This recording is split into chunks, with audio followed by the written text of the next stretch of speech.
nous vous bénissons pour votre présence et ainsi de ceux-là qui vont nous rejoindre. Le thème que nous allons développer ce matin s'intitule « Baptême par l'immersion », entre parenthèses, dans l'eau. Une doctrine du judaïsme. Baptême par l'immersion dans l'eau. Une doctrine du judaïsme. Bien-aimés, nous allons essayer de faire comprendre aujourd'hui certaines choses dont nous essayons de dire de gauche à droite ou parfois nous essayons de dire pendant nos enseignements. Et aujourd'hui, nous allons commencer avec ce thème. Nous le ferons peut-être en plusieurs parties. Aujourd'hui, c'est la première partie. Donc, nous allons définir le baptême. Nous allons expliquer le pourquoi du baptême dans l'eau. Et ainsi, nous allons essayer de toucher certains aspects des autres baptêmes aussi. Et nous allons comprendre qu'est-ce que vraiment veut dire ce mot baptême et à quoi sert vraiment ce mot. Voilà, bien-aimés, je vous invite de pouvoir partager la vidéo. Je vais le faire aussi de même pour ceux-là qui ne sont pas encore là.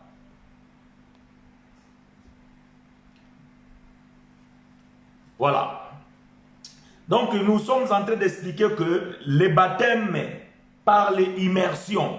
Quand on dit baptême par l'immersion, ça veut dire que plonger quelqu'un dans l'eau. Donc, cet acte de plonger quelqu'un dans l'eau, c'est ce que nous appelons le baptême par l'immersion. Mais bien aimé, nous allons comprendre que ces choses n'ont pas commencé dans le temps de Jean-Baptiste.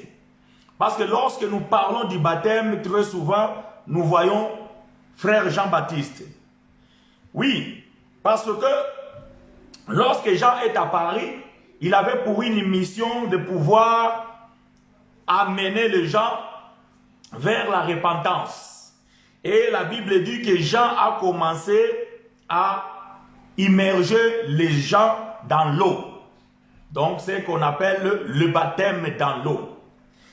Mais cet acte-là, ou bien ce rituel, n'a pas commencé avec Jean. C'est une rituel qui était déjà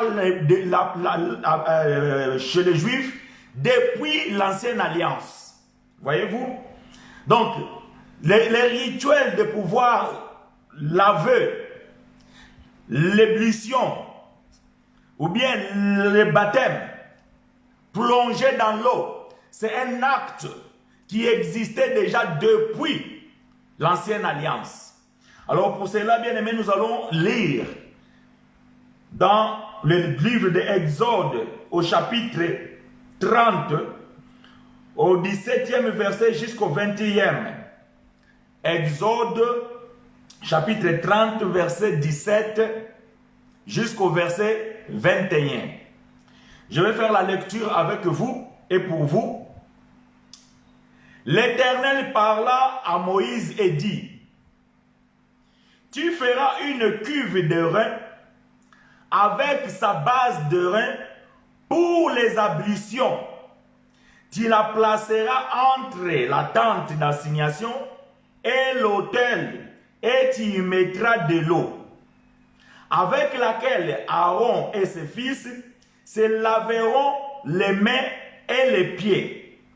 Lorsqu'ils rentreront dans la tente d'assignation, ils se laveront avec cette eau, afin qu'ils ne meurent point. Et aussi lorsqu'ils s'approcheront de l'autel pour faire les services et pour offrir des sacrifices à l'Éternel. Verset 21. Ils se laveront les mains et les pieds, afin qu'ils ne meurent point.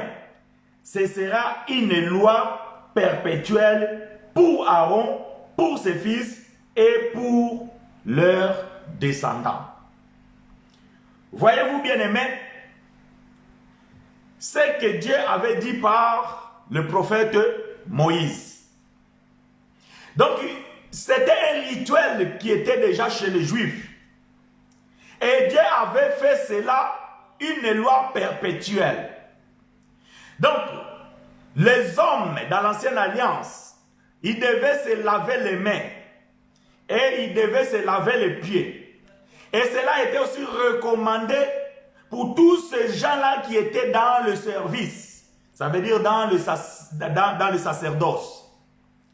Et Dieu va dire que avant que Aaron et ses fils, ça veut dire qu'avant que les souverains sacrificateurs et les sacrificateurs puissent entrer dans la tente de l'assignation, bien dans le tabernacle, ce qui était devenu plus tard le temple, il faut qu'ils se purifient. Ça veut dire qu'ils devaient laver les mains et laver les pieds. Pourquoi?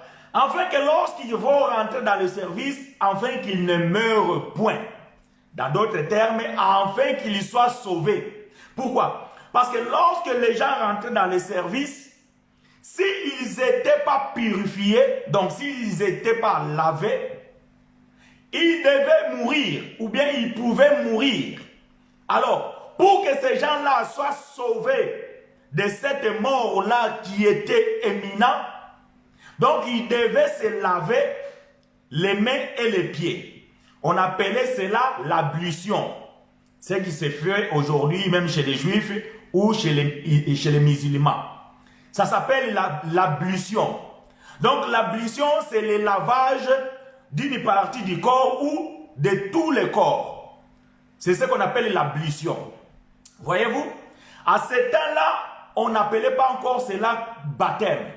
Parce que le mot baptême va apparaître plus tard lorsque le frère Jean va venir avec cette mission de pouvoir ramener le peuple vers la repentance. Voyez-vous? Donc, bien aimé, les baptêmes que nous appelons les baptêmes, nous allons expliquer ces termes baptême, qu'est-ce que cela veut dire. Nous allons donner la signification, nous allons donner l'explication du terme baptême. Mais, ce que nous appelons aujourd'hui baptême, ce n'est pas quelque chose de nouveau. Voyez-vous? C'est déjà quelque chose qui existait dans l'ancienne alliance et que Dieu avait donné à Moïse comme une loi perpétuelle. Donc une loi perpétuelle, c'est quelque chose que vous devez faire chaque fois, tous les jours, tous les temps, toutes les années. Donc c'est une loi perpétuelle. Donc c'est une loi que Dieu avait déjà donnée à Moïse et que le peuple juif devait pratiquer. Pourquoi j'ai dit peuple juif? Parce que c'est le peuple juif ou bien les peuples juifs qui ont reçu la loi de Dieu. Donc la loi de Dieu n'a pas été donnée à aucun autre peuple. Le seul peuple qui a reçu la loi de Dieu, c'est le peuple juif. Ça veut dire que c'est la maison de Jacob. Psaume 147, verset 19 à 20. Ça, c'est une chanson dans notre bouche. Donc, bien aimé, c'est ce peuple-là qui avait reçu la loi de Dieu. Voyez-vous? Donc, cet rituel-là, donc le baptême, donc c'est une loi juive. C'est une doctrine du judaïsme. Voilà pourquoi le thème de ce matin s'intitule « Baptême par l'immersion, une doctrine du judaïsme ». Voyez-vous? Donc nous allons expliquer pendant cet enseignement que nous allons faire en plusieurs fois que le baptême, c'est une doctrine juive ou bien du judaïsme. Et nous allons expliquer pourquoi les juifs devaient être baptisés par l'immersion. Et par la suite, nous allons aussi expliquer pourquoi dans la nouvelle alliance, le baptême d'eau ne sert à rien et c'est une chose à bannir. Voilà ce que nous allons développer tout au long de cet enseignement que nous allons faire en plusieurs fois. Rentrons maintenant dans le livre historique des frères Marc. Marc, chapitre 1, verset 3 jusqu'au verset 8. Marc, chapitre 1 plutôt, verset 3 jusqu'au verset 8. Que Dieu vous soit favorable, frères et sœurs, et soyez les bienvenus.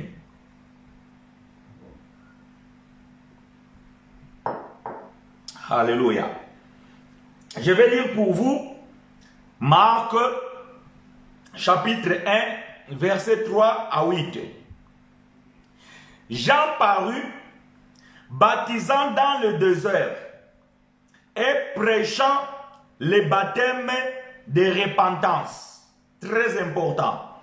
Pour la rémission des péchés. Tous les pays de Judée et tous les habitants de Jérusalem se rendaient auprès de lui et confessant leurs péchés, ils se faisaient baptiser par lui dans le fleuve du Jourdain. Il prêchait disant, il vient après moi, c'est lui qui est plus puissant que moi et je ne suis pas digne de délier en me baissant la couronne de ses souliers. Moi, je vous baptise d'eau, lui, il vous baptisera du Saint-Esprit. Parole du Seigneur.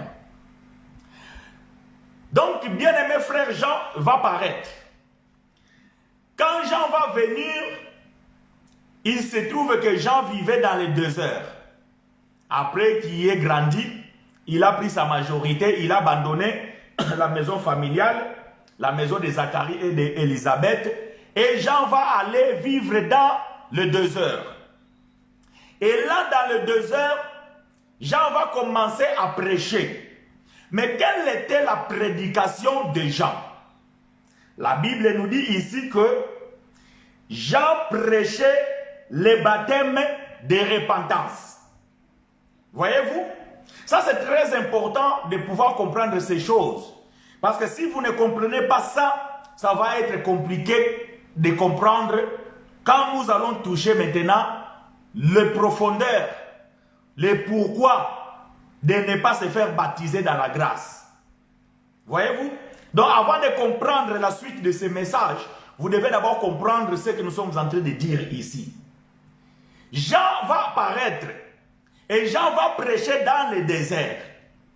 Mais Jean, il avait un message. Voyez-vous, c'est très important. Donc, nous aujourd'hui, nous prêchons quoi? Frère Paul il dit, nous prêchons Christ crucifié.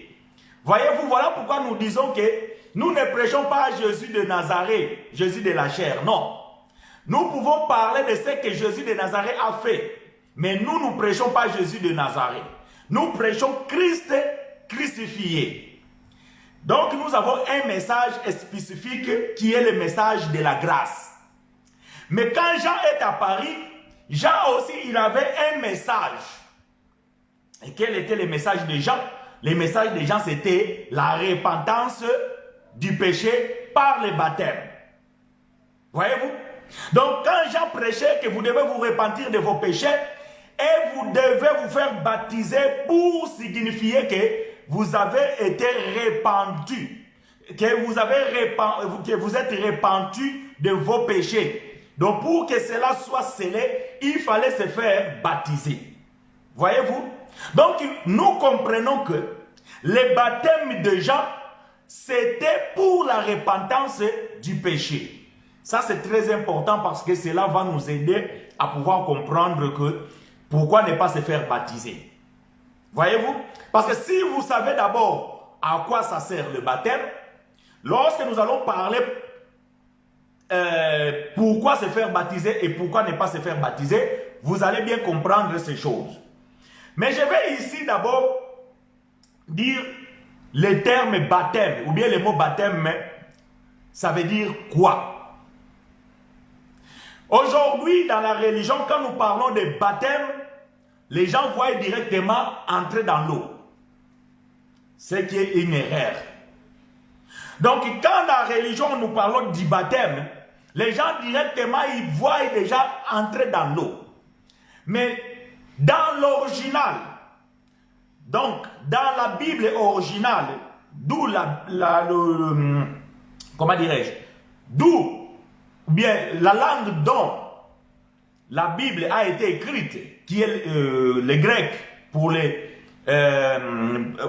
Nouveau Testament, et hébreu pour l'Ancienne Alliance, et l'araméen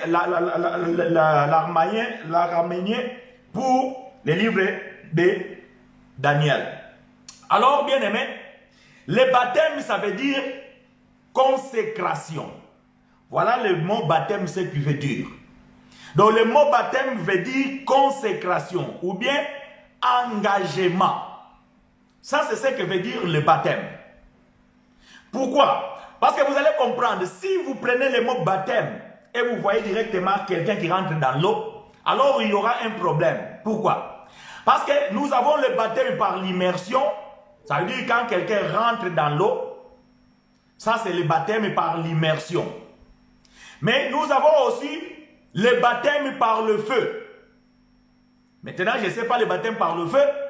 S'il faut que la personne rentre dans le feu, voyez-vous, si la personne rentre dans le feu, je ne suis pas sûr qu'il sort indemne. Parce que quand quelqu'un rentre dans l'eau, il sort, il est mouillé. Mais si quelqu'un rentre dans le feu, c'est sûr que lorsqu'il va sortir, il va être brûlé. Voyez-vous? Donc, le terme baptême ne veut pas dire tout simplement rentrer dans l'eau. Et vous allez voir aussi qu'il y a aussi le baptême par le Saint-Esprit. Ça veut dire quoi? Est-ce que quelqu'un va rentrer dans une eau qui est le Saint-Esprit? Non.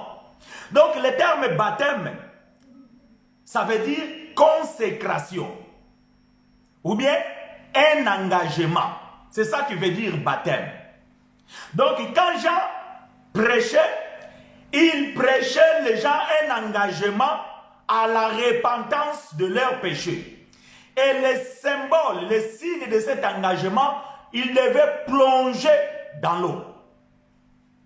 Voyez-vous? Il devait plonger dans l'eau. Ça, c'était le baptême de Jean. Donc, Jean baptisait pour la repentance.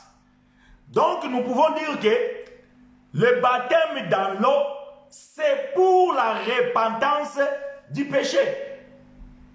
Voyez-vous? Donc, le baptême dans l'eau, c'est pour la repentance du péché. Comme aussi nous vous pouvons expliquer le baptême par le Saint-Esprit, à quoi ça sert, le baptême du feu et d'autres baptêmes que nous pouvons aussi citer. Mais aujourd'hui, nous sommes en train de parler le baptême par l'immersion. Et nous allons expliquer c'est quoi cela et pourquoi et à qui cela doit être fait. Vous allez comprendre que Frère Luc aussi va dire la même chose. Dans son livre historique de Luc chapitre 3 verset 2 à 3, il va dire aussi la même chose. Luc chapitre 3 verset 2 à 3. Nous allons lire avec vous.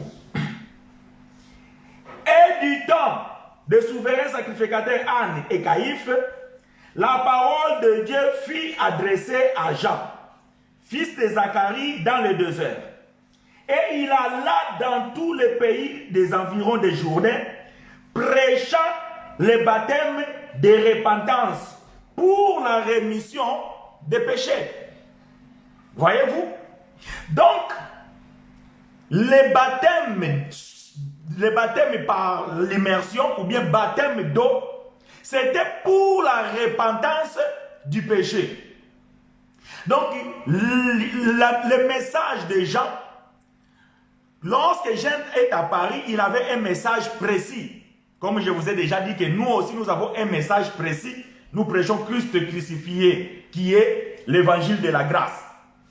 Mais Jean, il avait un évangile de repentance du péché par l'immersion dans l'eau. Voyez-vous? Donc, c'est là que je veux que vous puissiez comprendre. Donc, le mot baptême, comme je vous ai dit que dans l'original, veut dire la consécration ou l'engagement. Maintenant, vous allez comprendre une chose. Parce que je vais lire ici une Bible que peut-être vous n'en avez pas. C'est une Bible tirée de l'original. Voyez-vous? C'est une version tirée directement de l'original. Je vais lire Marc chapitre 1, verset 3 à 8. Je vais répéter ce verset dans la version Louis II et je vais le lire aussi dans la version tirée de l'original. Et vous allez constater une différence. Je vais commencer par Louis II. Louis II va dire comme ça. Je vais commencer par le verset 4 parce que je n'ai pas le verset 3 ici. Jean parut baptisant dans le désert et prêchant le baptême de repentance pour la rémission des péchés. Tous les pays de Judée et tous les habitants de Jérusalem se rendaient auprès de lui et confessant leurs péchés, ils se faisaient baptiser par lui dans le fleuve du Jourdain. Il prêchait disant, il vient après moi celui qui est plus puissant que moi et je ne suis pas digne de délier en me baissant la courroie de ses souliers.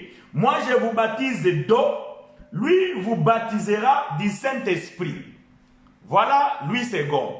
C'est Marc chapitre 1, verset 4 à 8. Maintenant, je vais lire le même livre de Marc chapitre 1, mais avec la traduction tirée de l'original. La Bible dit ceci. Jean lavait d'eau. Voyez-vous? Ici, l'original, il ne parle pas baptisé. Jean lavait d'eau dans le désert. Et prêchait la consécration de la repentance pour la rémission des péchés. Voyez-vous l'original, comment il dit? L'original ne dit pas « est baptisé ». Non. Consacré. Il prêchait la consécration de la repentance pour la rémission des péchés.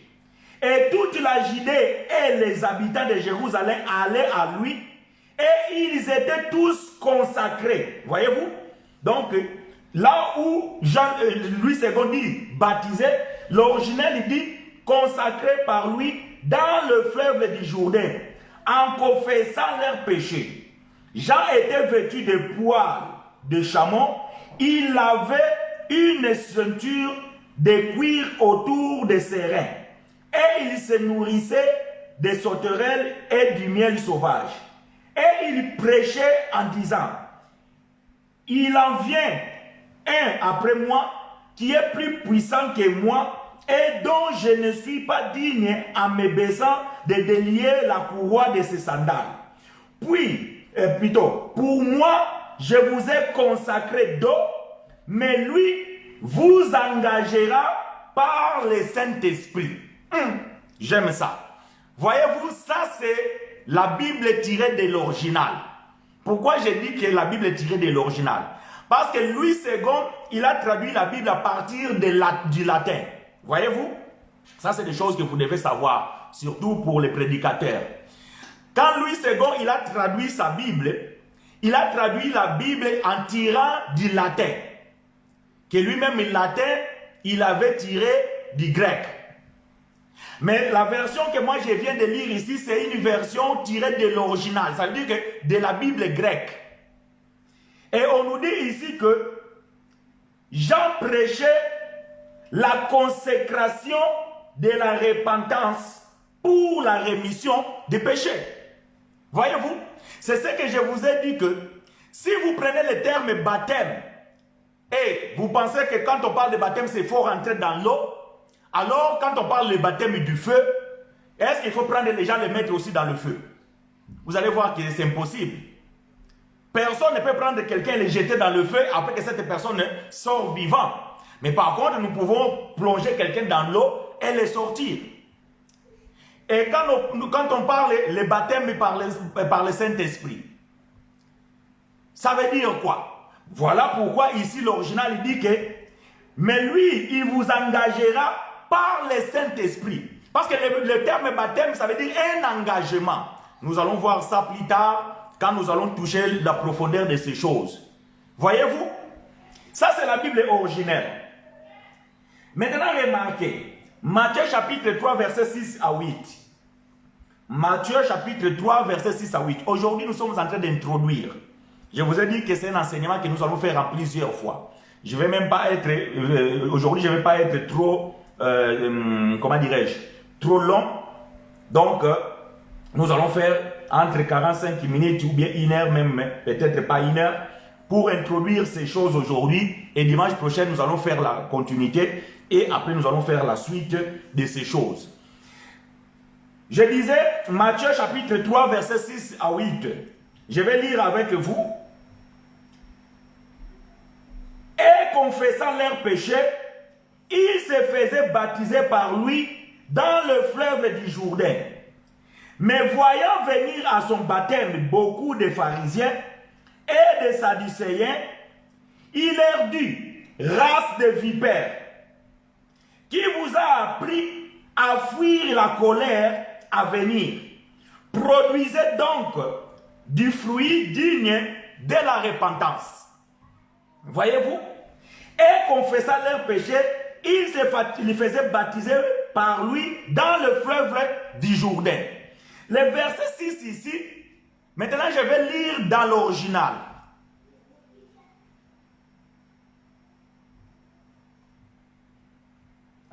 La sœur Lé me pose la question, le baptême c'est un engagement de quoi?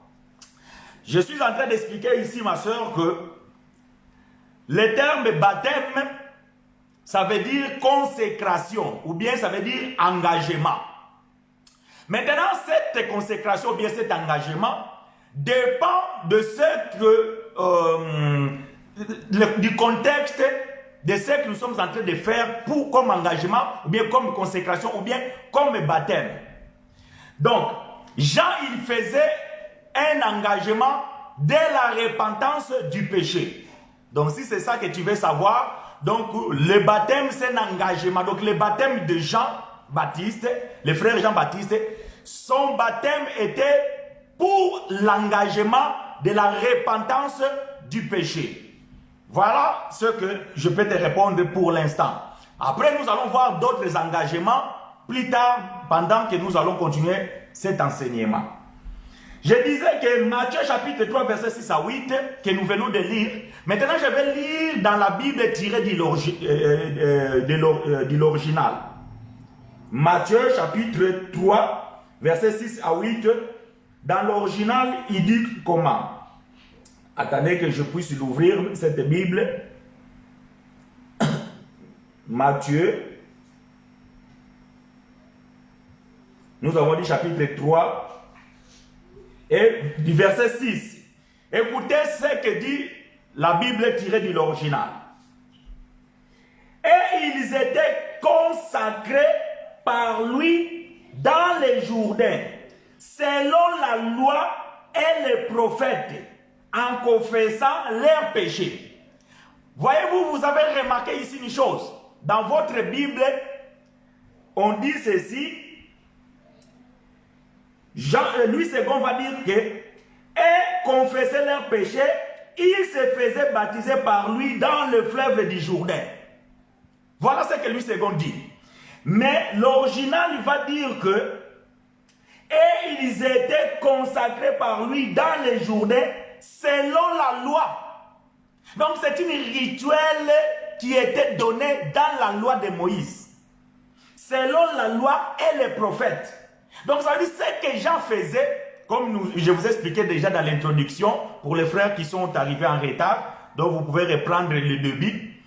Comme je vous ai dit que c'était une rituel qui était déjà dans l'ancienne alliance, selon ce que nous avons lu dans le livre d'Exode chapitre 30. C'était une loi que Dieu avait déjà donnée à Moïse. Et quand ces gens-là venaient se faire baptiser par Jean, Jean le faisait selon la loi et les prophètes. Ça, c'est l'originel.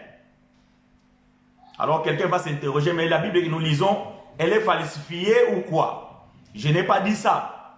Parce que souvent, les gens, ils interprètent mal mes propos. Moi, je suis en train d'expliquer que Louis II, il a traduit la version Louis II en le tirant du latin.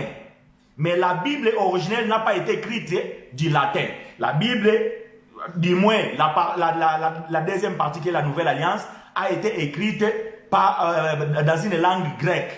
Quoique, il y a des livres comme des épîtres de Pierre et tout ça là, ce sont aussi des livres qui ont été écrits en hébreu. Mais bon, ça c'est une autre chose.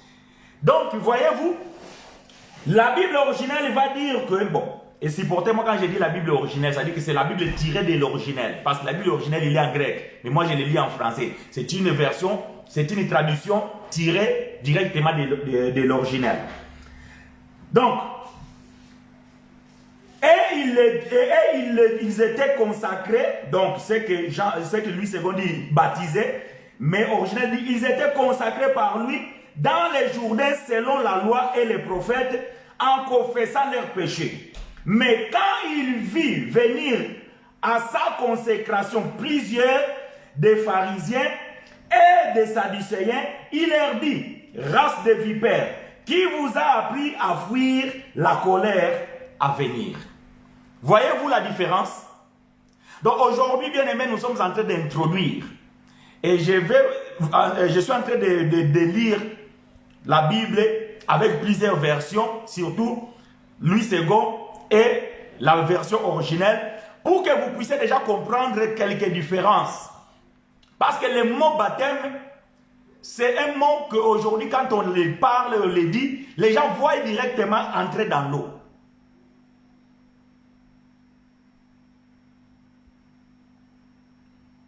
Amen. Merci frère Kabedikano. Voilà. Donc quand la Bible originale dit ici, selon la loi et les prophètes, donc selon ce que Dieu avait donné à la loi de Moïse, ça veut dire les ablutions dans l'eau, et pour accomplir ce que les prophètes aussi ont dit, tel que le prophète Esaïe, lorsqu'il a dit que voici la voix qui crie dans le désert. Donc que Dieu te soit favorable, mon bien-aimé frère Kabedikano. Voyez-vous donc, bien-aimé, que le baptême, c'est une consécration. Donc, le terme baptême, ça veut dire consécration. Ça veut dire un engagement. Et cet engagement n'est pas toujours qu'il faut qu'on te plonge dans l'eau. Non. C'est un engagement. Bon, nous allons toucher ces versets plus tard. Mais bien aimé frère, Pierre va dire dans 1 Pierre chapitre 3, verset 21, que c'est un engagement. Il va dire que cette eau-là, c'était une figure du baptême qui est un engagement d'une bonne conscience envers Dieu. Voyez-vous? Donc même Pierre qui a baptisé les gens dans l'eau, lorsqu'il a reçu la révélation, il va comprendre que les baptêmes, qu'on parle des baptêmes, cet baptême-là n'est rien du tout, si ce n'est qu'un rituel de judaïsme. Mais dans la grâce, Pierre va dire que c'est un engagement d'une bonne conscience. Maintenant, je ne sais pas si vous pouvez prendre la conscience de quelqu'un et le plonger dans l'eau et après la sortir, je ne sais pas. Si vous pouvez le faire, alors vous êtes des génies, pour ne pas dire des magiciens. Voyez-vous? Mais même les frères, même les apôtres, quand ils ont commencé leur ministère, ils n'avaient pas encore reçu la révélation, parce que celui qui a amené la révélation, c'était frère Paul. Même frère Paul, quand il a commencé son ministère, il n'avait pas encore reçu toute la révélation. Il a aussi plongé les gens dans l'eau. Mais bien aimé, remarquez une chose. Quand la Bible parle baptisé, ce n'est pas toujours rentrer dans l'eau. La Bible va dire, je pense que c'est dans le livre de Marc, chapitre 16, verset 16 peut-être, si j'ai la bonne conscience, ou la bonne mémoire. À tous ceux qui seront baptisés seront sauvés. Ça ne veut pas dire qu'ils seront baptisés dans l'eau. Non, ça, il faut faire attention quand vous lisez la Bible. Laisse-moi juste trouver cette écriture-là. Si vraiment c'est Marc, chapitre 16, je pense, verset 15 à 16 peut-être. Oui.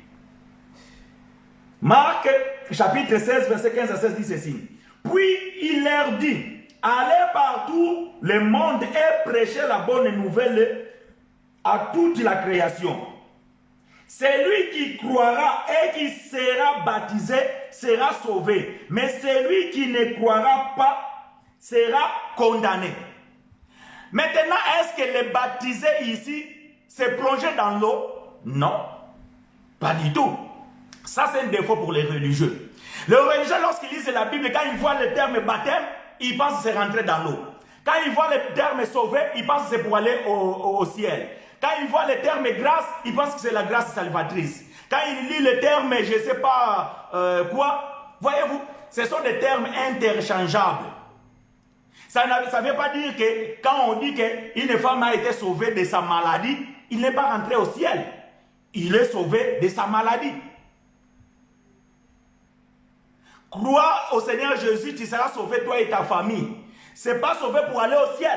Sauvé pour ne pas mourir par l'épée des soldats ou bien des sacrificateurs. Ce sont des mots interchangeables. Ah. 1 Pedro capítulo 13, versículo 21.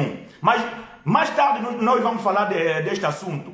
Nous allons parler de ces choses plus tard, nous allons donner tous ces versets. Là, je laisse juste introduire mon frère Kabedika, mais c'est 1 Pierre chapitre 3, verset 21.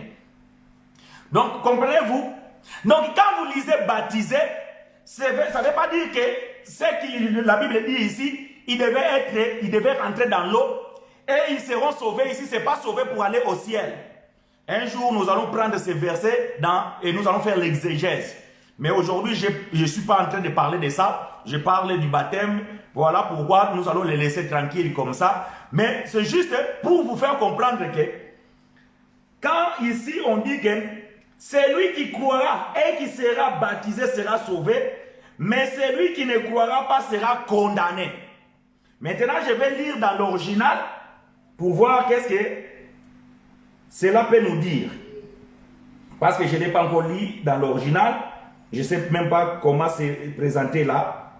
Marc chapitre 16, verset 15 à 16, l'original va dire ceci. Et il leur dit, allez par tout le monde et prêchez l'évangile à toute créature. Celui qui croira sera ainsi consacré et sera sauvé. Mais celui qui ne croira point sera condamné. Voyez-vous? Sera consacré. Lui, second, il dit sera baptisé. Et ici, l'original dit c'est lui qui croira et qui sera consacré. Voyez-vous la différence? Et vous allez comprendre cette différence dans un verset très très important aussi. Je ne sais pas si je l'avais noté, mais je ne pense pas que je l'ai noté. Mais nous allons les trouver quand même, il n'y a pas de problème. Et nous allons lire. Supportez-moi aujourd'hui, bien-aimés, parce que aujourd'hui, je suis en train de donner juste quelques différences entre la Bible que nous avons l'habitude de lire et l'original. Qu'est-ce que l'original dit? Et je donne quelques explications. Parce que dimanche prochain, nous allons rentrer maintenant dans le dur. Nous allons rentrer dans la profondeur et nous allons expliquer pourquoi dans la grâce, le baptême ne nous sert à rien. Je parle du baptême de l'immersion. Parce que mon thème d'aujourd'hui, c'est le baptême par l'immersion. C'est une doctrine du judaïsme. Donc, dimanche prochain, nous allons expliquer pourquoi nous ne pouvons pas nous faire baptiser. Et que tous les baptêmes que nous avons déjà reçus, nous les autres, ça ne nous sert à rien. Et nous allons démontrer cela avec les Écritures, frères et sœurs. Bon, je n'ai pas noté cette écriture, mais nous pouvons les trouver. C'est dans Actes des Apôtres, chapitre 19. Actes des Apôtres, chapitre 19. Actes des Apôtres, chapitre 19. Nous allons lire à partir du premier verset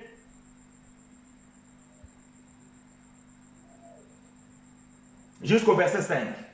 Acte 19, du premier verset jusqu'au verset 5. Je vais lire Louis II. Après, nous allons lire l'original. La Bible dit ceci.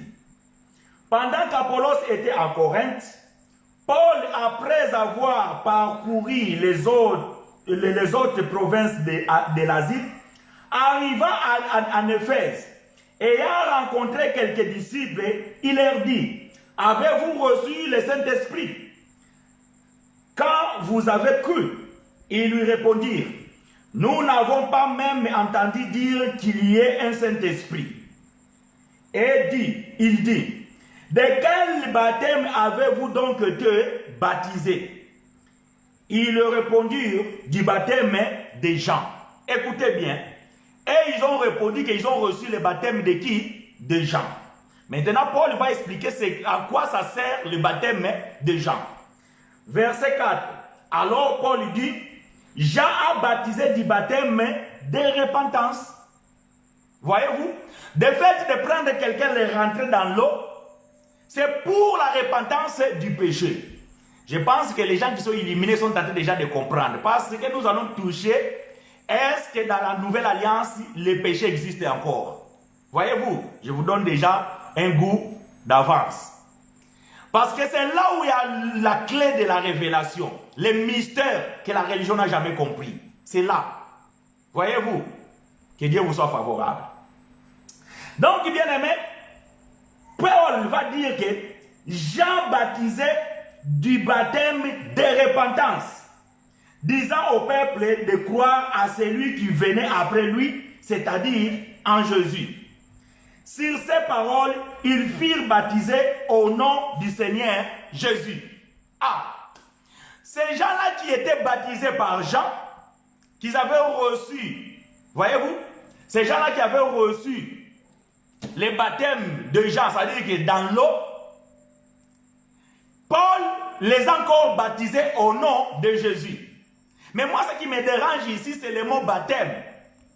Parce qu'aujourd'hui, avec la connaissance que j'ai, donc je vais maintenant lire dans l'original pour que je sois clair dans ma tête. Qu'est-ce que Paul a fait à ses frères? Parce que s'ils étaient déjà baptisés, et lorsque Paul les a trouvés, ils se réunissaient dans une maison, ils étaient 12. Est-ce que Paul les a rentrés dans le baignoire? Ou est-ce que Paul il a creusé une piscine? Ou peut-être dans cette maison-là, il y avait une piscine? Ou Paul il les avait pris, il les a amenés à Jourdain. Parce qu'ils étaient en Éphèse ici. Bon, peut-être aussi il y avait des rivières en Éphèse. Est-ce que Paul les a amenés quelque part pour aller les rentrer dans l'eau? Non, la Bible dit, après avoir parlé comme ça, Paul les a baptisés au nom de Jésus. Est-ce que baptiser au nom de Jésus, c'est prendre quelqu'un et rentrer dans l'eau? Non. Écoutez l'originel, qu'est-ce que l'originel va dire? Allons dans la Bible originelle, il va dire ceci. Actes des Apôtres, chapitre 19. Du 1er au 5e verset, je vais lire. Pendant qu'Apollos était à Corinthe, Paul, après avoir parcouru les autres provinces de l'Asie, vint à Éphèse.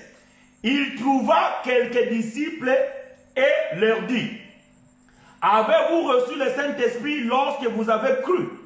Ils lui répondirent, « Nous n'avons pas même entendu dire qu'il y ait un Saint-Esprit. » Et il leur dit, « Quelle consécration avez-vous donc reçu ?»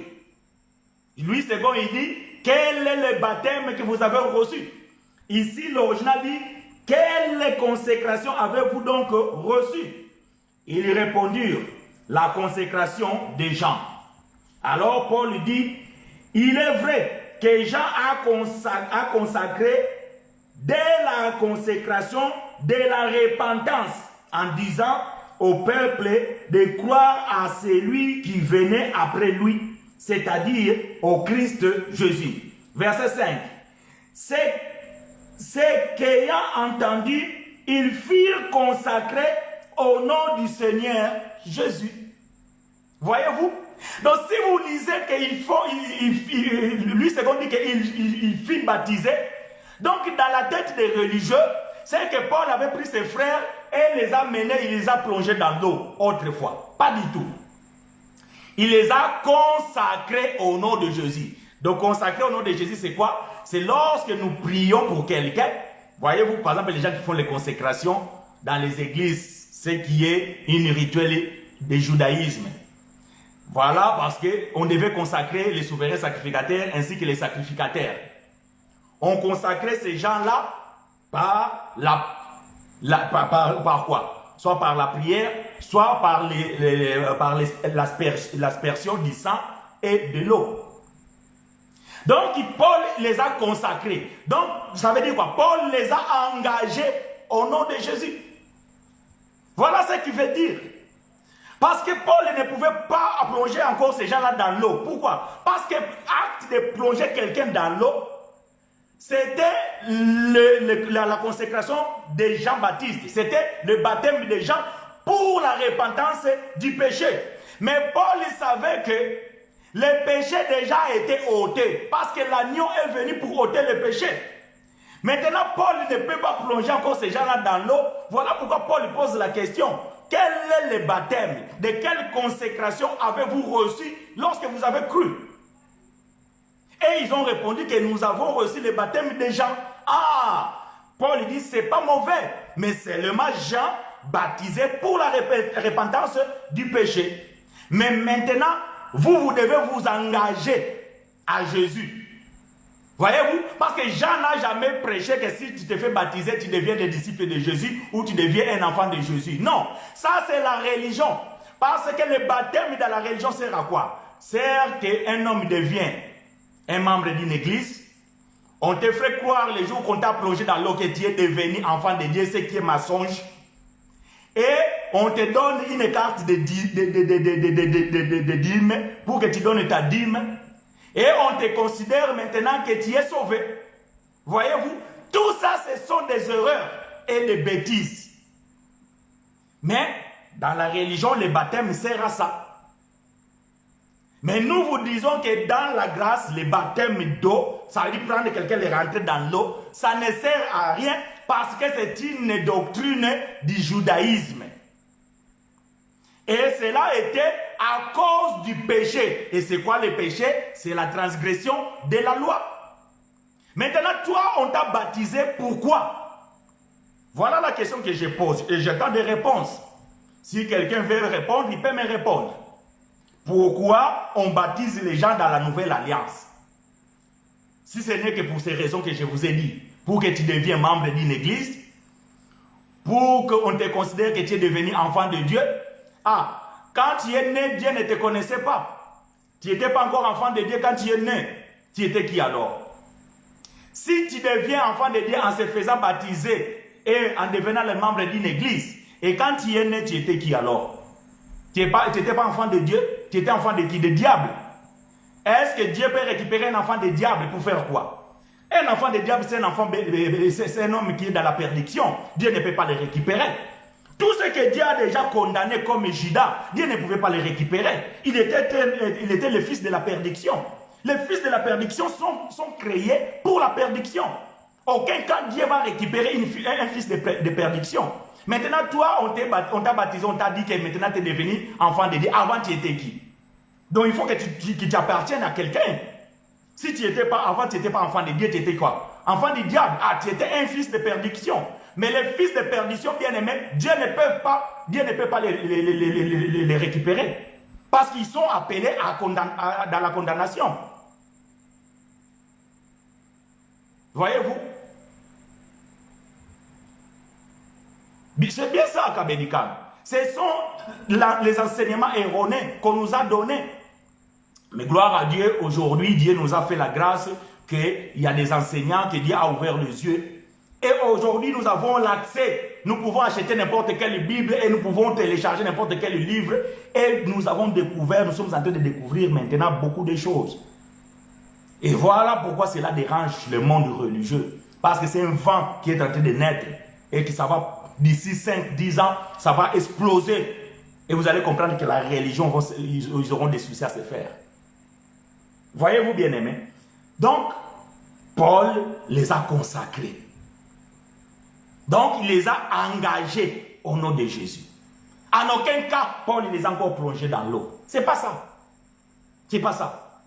J'ai l'habitude de dire, surtout quand je partage avec des hommes de Dieu, que la tradition Louis II, c'est une tradition tendancieuse. C'est-à-dire qu'il a traduit selon sa tendance, selon sa compréhension, selon sa propre conviction. D'ailleurs, vous savez qui était Louis II? Il était un roi. Un païen, quelqu'un qui voulait la gloire. En aucun cas, il était un grand homme de Dieu. Voyez-vous? Donc, bien aimé, voyez-vous, donc, le baptême, comme je dis, que le terme baptême, dans l'original, ça veut dire consécration ou engagement. Et quand vous lisez baptême dans la Bible, il ne faut pas toujours voir directement quelqu'un qui rentre dans l'eau. Non. Là où les gens sont rentrés dans l'eau, la Bible est claire. Jean lavait les gens dans l'eau de Jourdain. Ou bien Jean baptisait dans l'eau de Jourdain. Vous allez voir quand Pierre va prêcher, première fois chez les hommes, les païens qui étaient à Jérusalem, et le Saint-Esprit va descendre. Lorsque le Saint-Esprit descendra, Pierre va dire ceci. est-ce que pouvons-nous priver de l'eau à ces gens-là qui ont reçu l'Esprit comme nous? Mais quand vous lisez dans l'originel, c'est totalement différent. Voyez-vous donc, c'est pour vous dire que, bien aimé, lorsque nous ne sommes pas enseignés, alors il y a une confusion qui se mêle dans notre tête. Il y a beaucoup de monde. Si Dieu le veut, un jour, je vais faire ce sacrifice-là, de pouvoir compiler tous ces mots-là, interchanger dans la Bible et vous expliquer le contexte.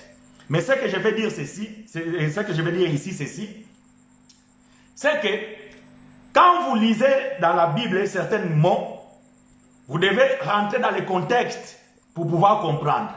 Il y a beaucoup de mots comme le mot sauver. Dans la Bible, veut dire beaucoup de choses. Il y a sauver d'une maladie, sauver d'un danger, sauver de la mort, sauver d'une guerre, sauver d'une maladie, sauver pour la vie éternelle.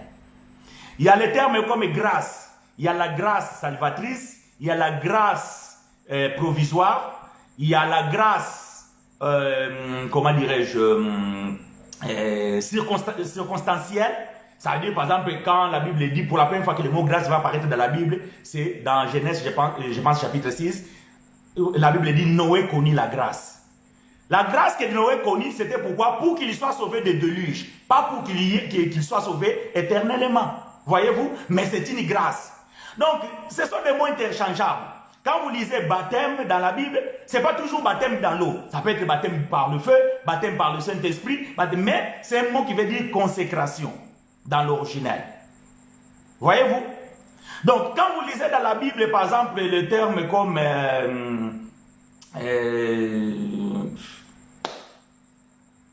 je ne sais pas, il y a beaucoup de termes.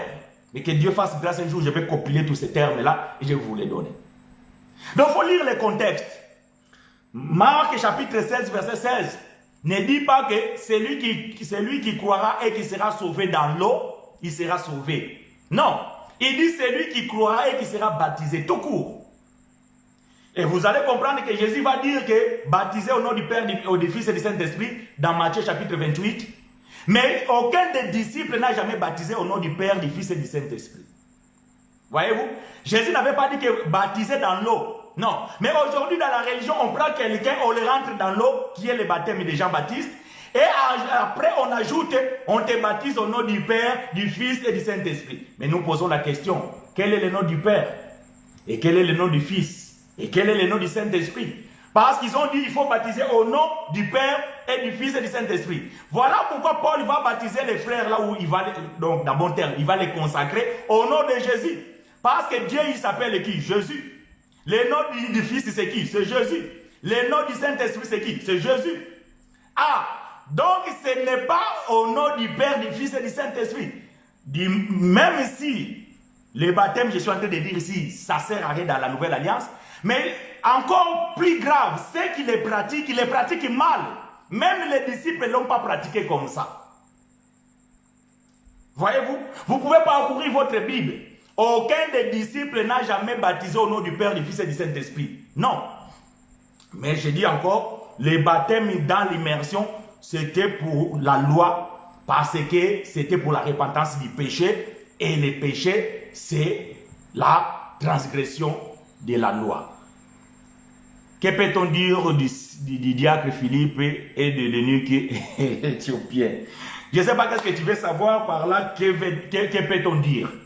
Mais je vais essayer de le lire dans l'original. C'est Actes des Apôtres chapitre 8, si j'ai la bonne mémoire. Permettez-moi d'aller les trouver. Je vais les lire dans l'original et nous allons comprendre. Actes chapitre 8. Le verset combien? Le verset combien?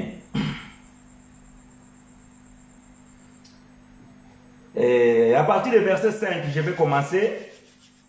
À partir du verset 5, et après nous allons les trouver ces versets. Actes des Apôtres, chapitre 8. Je vais commencer par le verset 5. Je suis dans la version originelle. Or, Philippe étant descendu dans une ville de la Samarie, il prêcha Christ. Et le peuple était attentif d'un commun accord à ce que Philippe disait. Bon, là, c'est trop. Il faut que je trouve vraiment le... Ouais, à partir du verset 11. Ok. Je vais lire à partir du verset 11. Et ils étaient attachés à lui parce que depuis longtemps, ils étonnaient par... Non, c'est pas ça. Ah, c'est quoi le verset? Euh,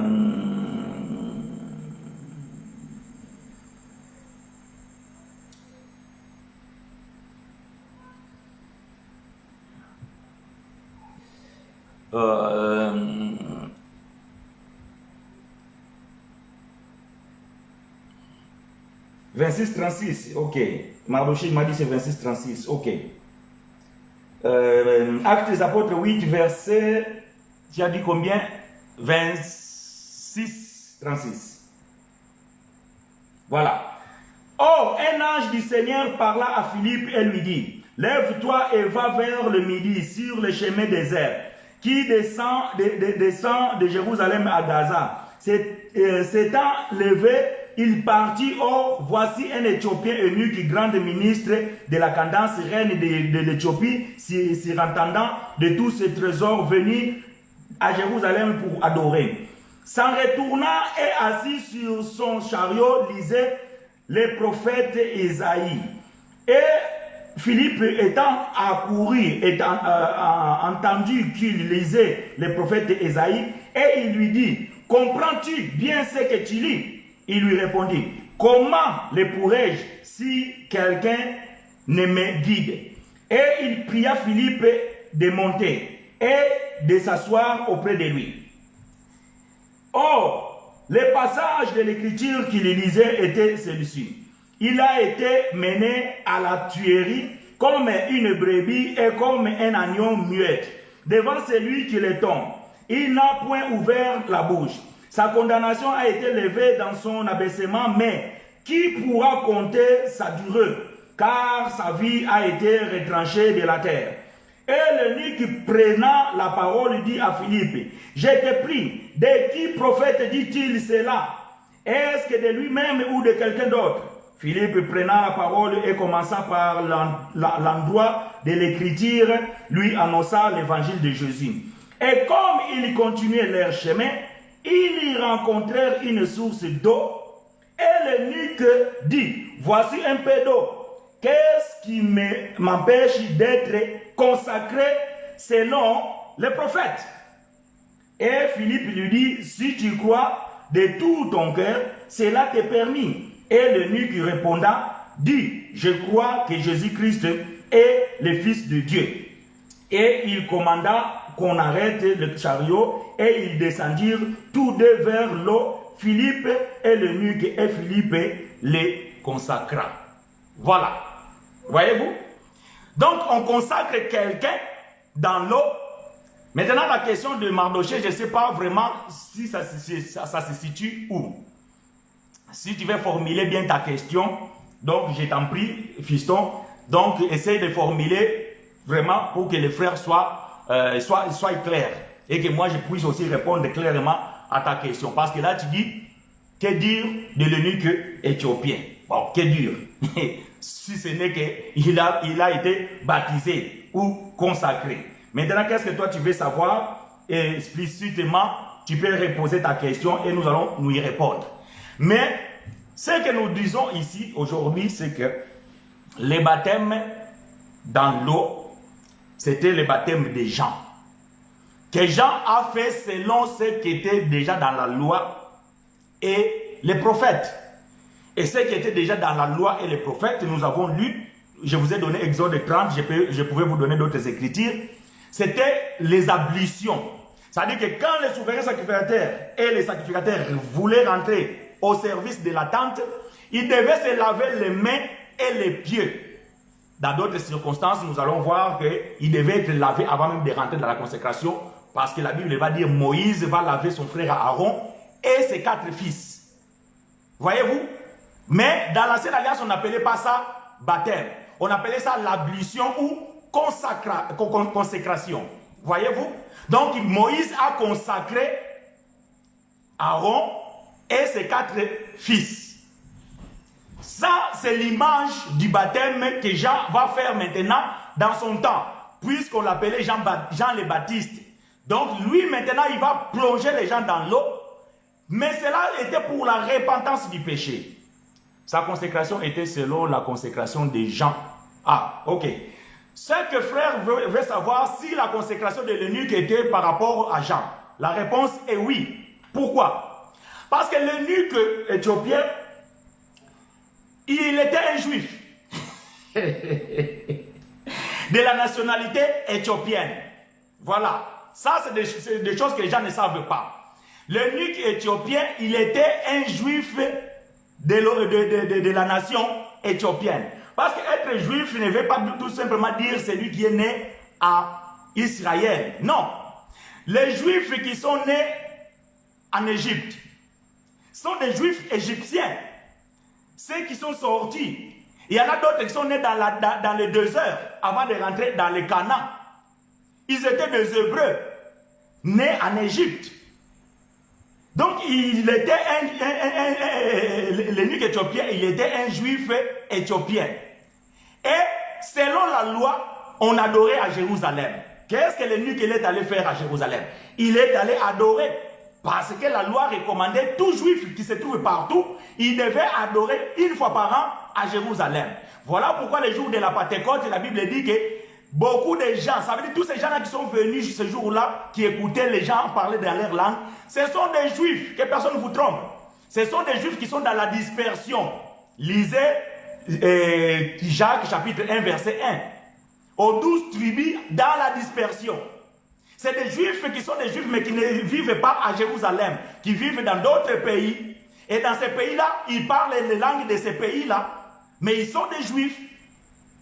Et comme ils parlent les langues de ces pays-là, lorsqu'ils sont venus le jour de la Pentecôte à Jérusalem, pour qu'ils comprennent les messages que les apôtres parlaient, il fallait que les apôtres parlent dans d'autres langues. Et la Bible dit, chacun de ces gens-là, ils écoutaient chacun selon sa propre langue.